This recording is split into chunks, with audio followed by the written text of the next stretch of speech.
FTB, Faffy boss. Appreciate nezo winners or izozo. Appreciate, wait for the man if you wanna prosper. Tenda nezo minazo bamnin. Kutikana nezo minazo mining.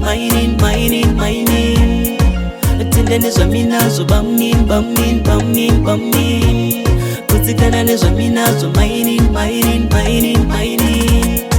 Wabona animota, watko inini, umoyo zogogoza, oda lambugini, oramba chimoto, oda bekasini, unga tunakushata, azinzwa inini, waenda kova sekuru wapiwa hari 11, nyokazi ya 7, tutuma tu ya 7, leko fizilingi, wana zwa kuneta, ama wapeza, nyokazi chimeza, tenda nezo minazo, bamnin.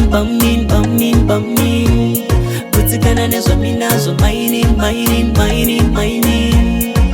Tenda nezo minazo bamnin. Kutikana nezo minazo mining. Kuromba is the option, Juju is the option. Look for another option, prayer and solution. These are just words of inspiration. Work hard for a better living condition. Money, the root of all evil. Many people are now into rituals. Shedding bloody everywhere, shedding bloody every day. Shedding bloody everywhere, shedding bloody every day. Tenda nezo minazo bamnin. Kutikana nezo minazo mining. Tenda nezo minazo bamnin. Kutikana nezo minazo mining.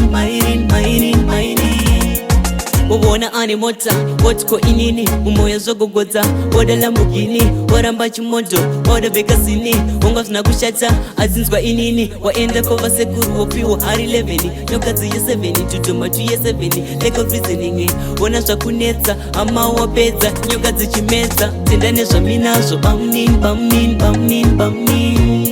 Kutikana nezo minazo mining.